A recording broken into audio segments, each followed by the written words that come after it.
I was holding a lemon poppy seed loaf, still oven warm, when I heard my mother give away my future. The screen door was open behind the glass storm door, and every word traveled clean through the mesh. Marcus, stop panicking. We'll have Clara cover it. She never says no to family. I stood on that porch, cake growing heavy, and felt the floor of my life tilt. The money my husband Ben and I had scraped together for 4 years, the money that was supposed to be our final chance at a baby, was being handed to my reckless brother like spare change. No one planned to ask me. I set the loaf on the step, walked to my car, and drove home in a quiet so loud I couldn't hear my own heartbeat. What I did in the days that followed, the folder I built, and what happened when they all showed up at my door the next Saturday. That's the part that still sits with me at night. If you've ever been the invisible foundation everyone leans on, this one is for you. My name is Clara. I'm 36, and I balance ledgers for a living. I keep the books for a hardware store, a dental office, and a landscaping company. People think numbers are cold, but I've always found them honest. A number doesn't guilt you. It doesn't sigh across a kitchen table. It just tells you the truth. And the truth is almost always that someone took more than they returned. I learned this at 16, when my father Frank lost his job at the manufacturing plant. Bills piled up. My mother Diana couldn't bear to open the envelopes, and Frank just stopped. So I started a notebook. I called the electric company and negotiated a payment plan, using a voice I forced to sound older. Without anyone saying it, I became the fixer, the daughter you handed a problem to, and trusted it would vanish. Quietly, without drama. The trouble with becoming that person is that everyone around you forgets you have the word no in your vocabulary. They stop hearing it as a possibility. By the time I parked in my own driveway after that porch moment, I knew coldly, mathematically, exactly how much was at stake. $61,000. It wasn't an inheritance or luck. It was 11 years of Ben and me packing our lunches, skipping vacations, and saying not yet to 100 small wants. Ben is an electrician. He runs wire all day. We are not wealthy. That $61,000 was earmarked for our third round of if 2 rounds had failed. And the grief of that is a whole other story.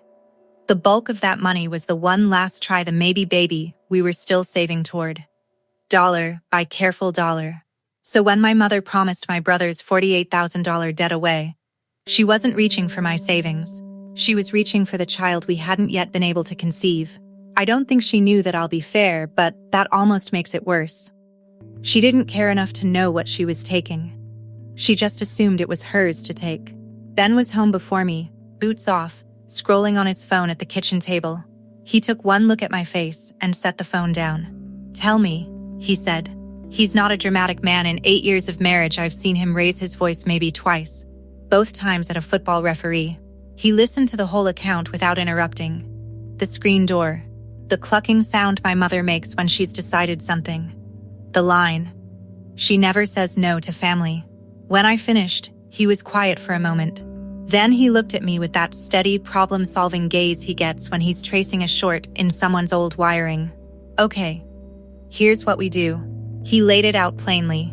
The savings account was the exposure. As long as that money sat where my family knew it sat, it might as well have a neon sign.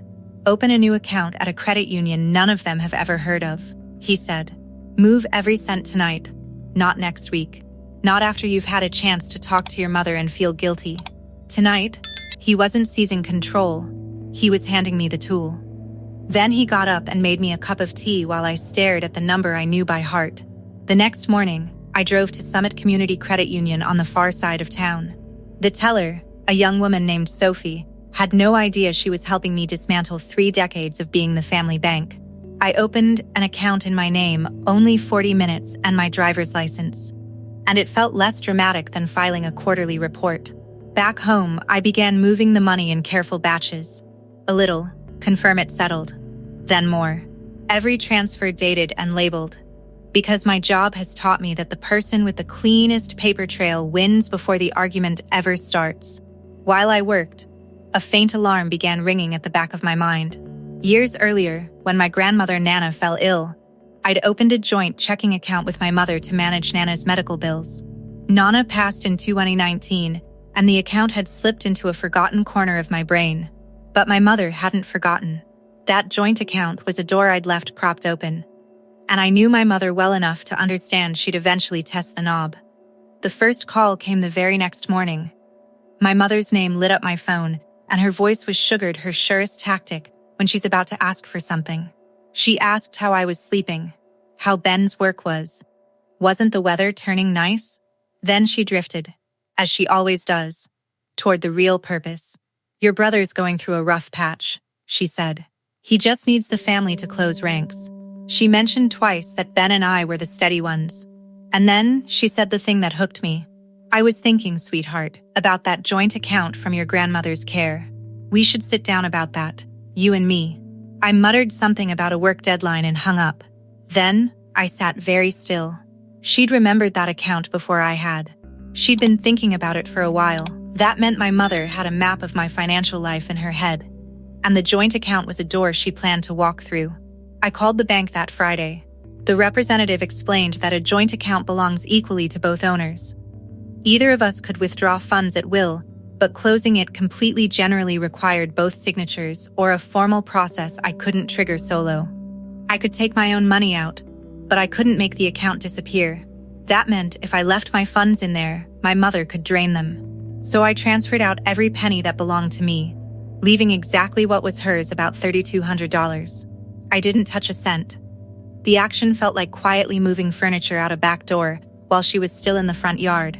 Marcus showed up 2 days later, unannounced, which is classic Marcus.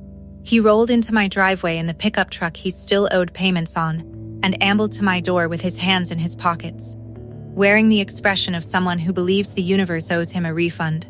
At my kitchen table, he spun a long, winding story about his craft brewery, the big idea our parents co-signed on 3 years ago. It had failed the way small breweries do, slowly, then all at once.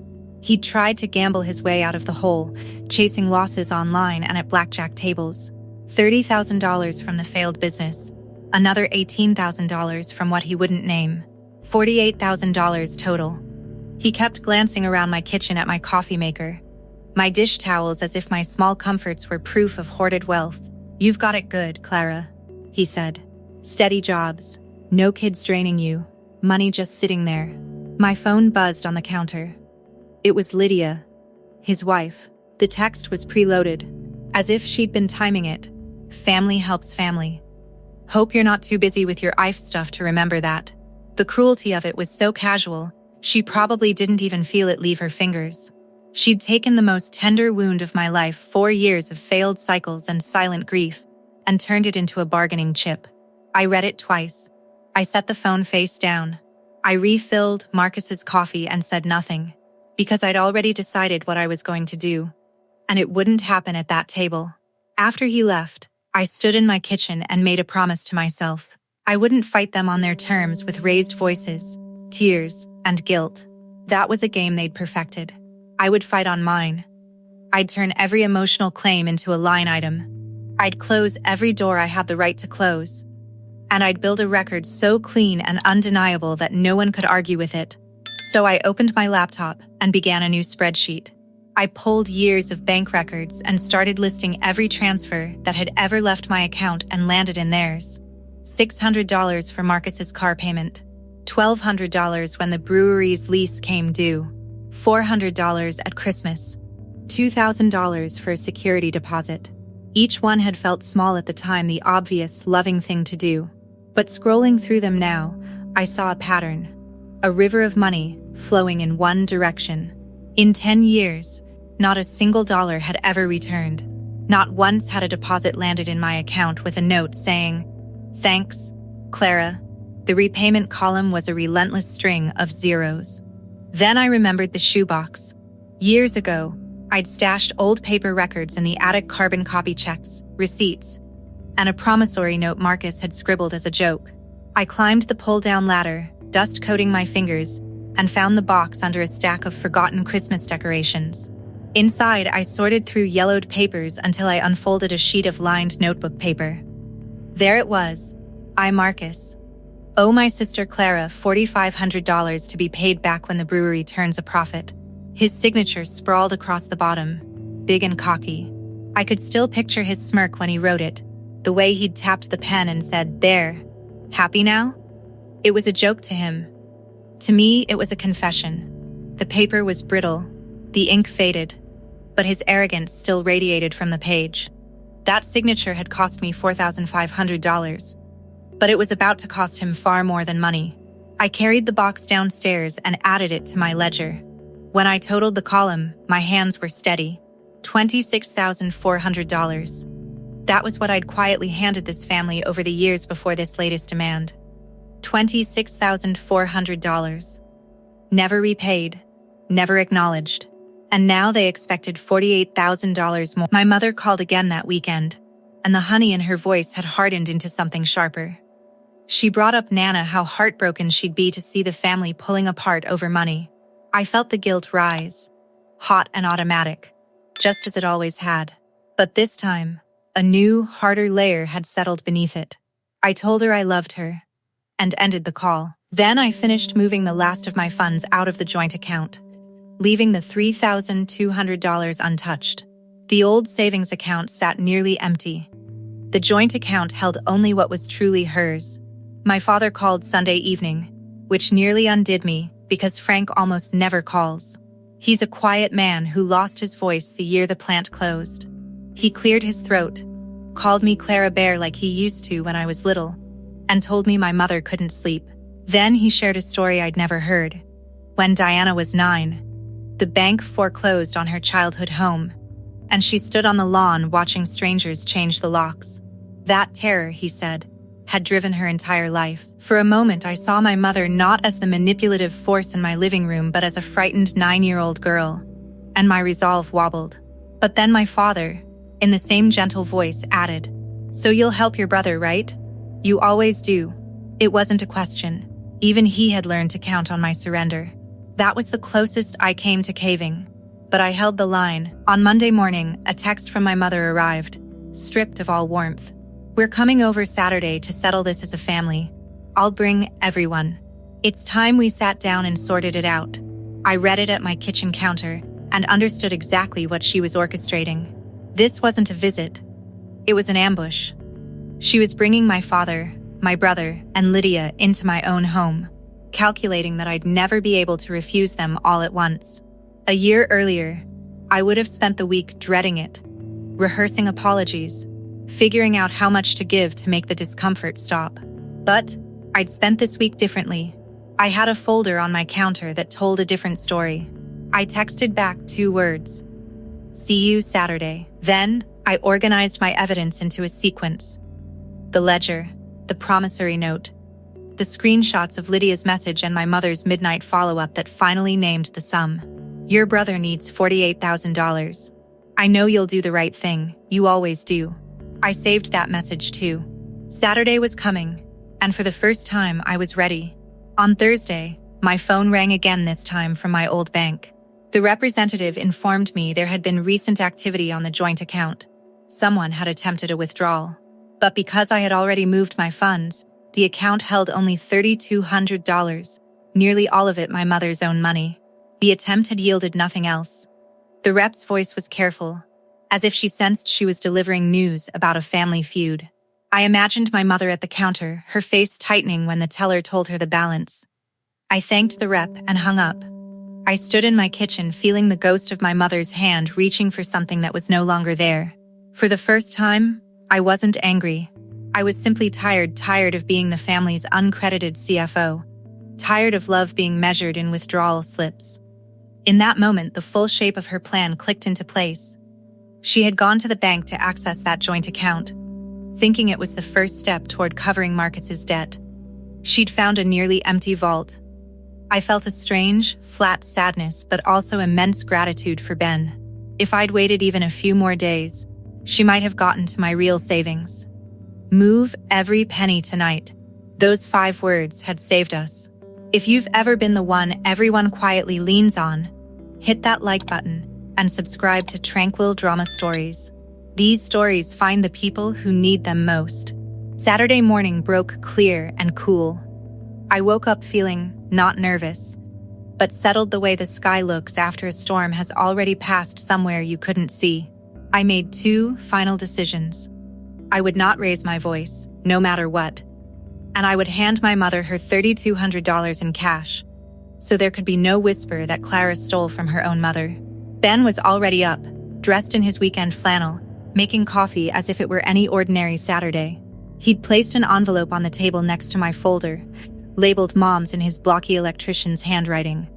The cash counted twice and sealed. "You've got this," he said. "I'll be on the couch. I won't say a word unless you ask." I straightened the folder for the 100th time. I had rehearsed the order of my papers like a stage manager. First the empty savings statement, then the joint account summary, then the cash envelope, then the ledger, and finally the promissory note.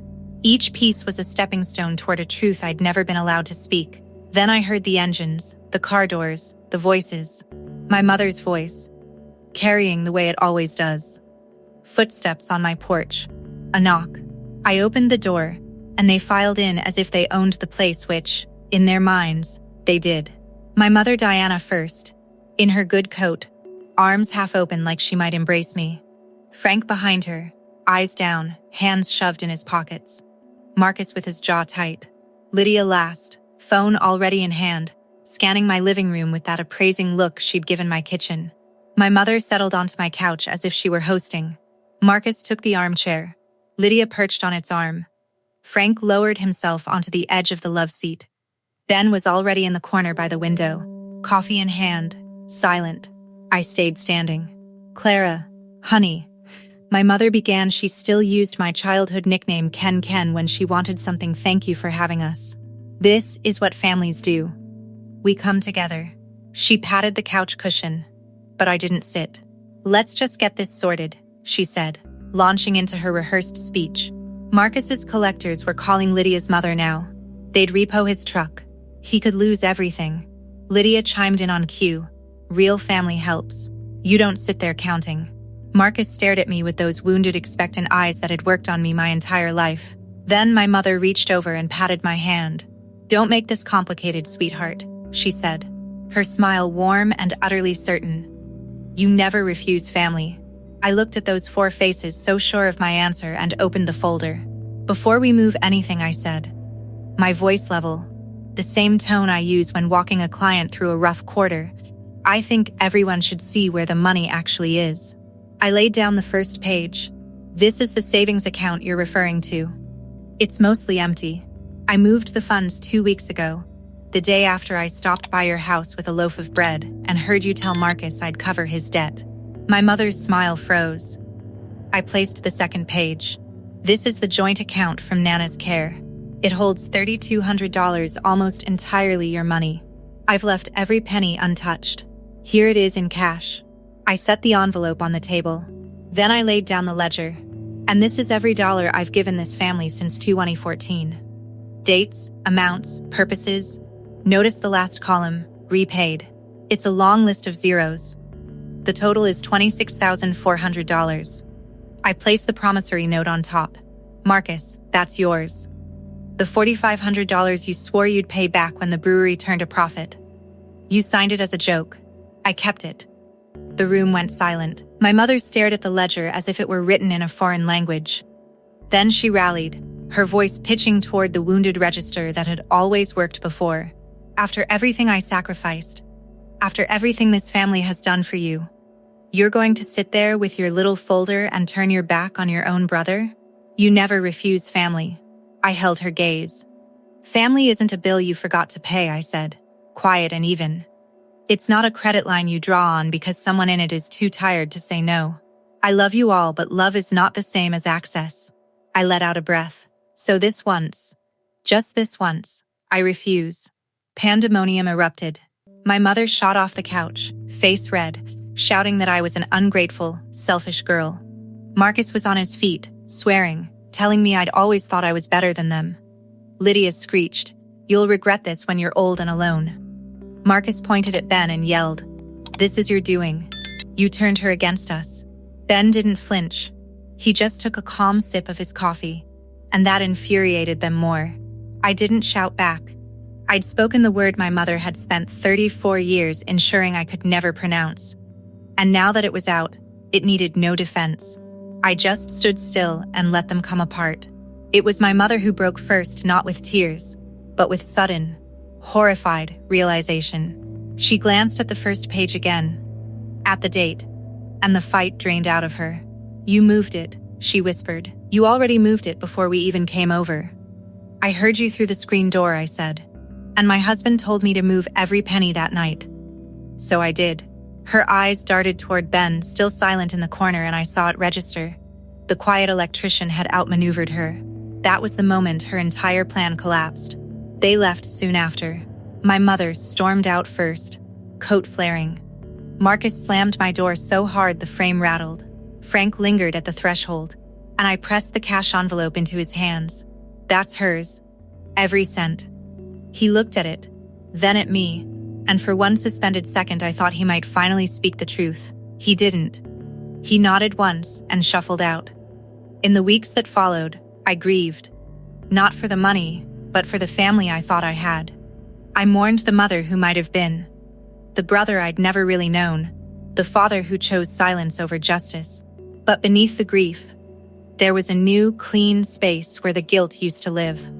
I had finally drawn a line, and it held. Marcus never saw a cent of the $48,000. The collectors repossessed his truck, and he and Lydia lost their apartment a month later. They moved back into my parents' house, into Marcus's old childhood bedroom, a quiet, unengineered justice. My mother didn't speak to me for almost 4 months. When she finally called, it was a stiff, brief conversation about a cousin's wedding, with no apology, because an apology would mean admitting she was wrong, and Diana will go to her grave before she does that. A few months after that, she signed the paperwork to close the joint account. The last door clicked shut. Ben and I started our third IF round that spring, using the money that had stayed safe because we moved it when it mattered. And if you're wondering, our third IF round, it worked. Our daughter is 2 now, and every time I look at her, I remember that the word no can sometimes be the most life-giving word you ever speak.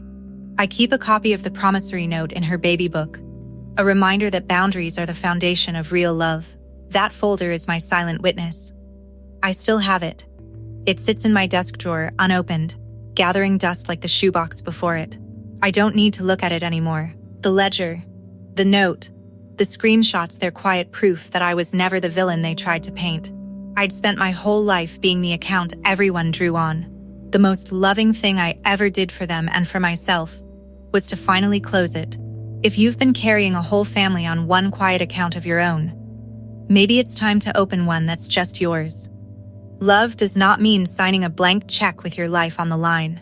Sometimes the kindest, most loving thing you can do is keep your own honest books and let the word no balance the page. Share this with someone who needs to hear that no is allowed. Tell me your story in the comments below and subscribe to Tranquil Drama Stories, because there's always another door opening.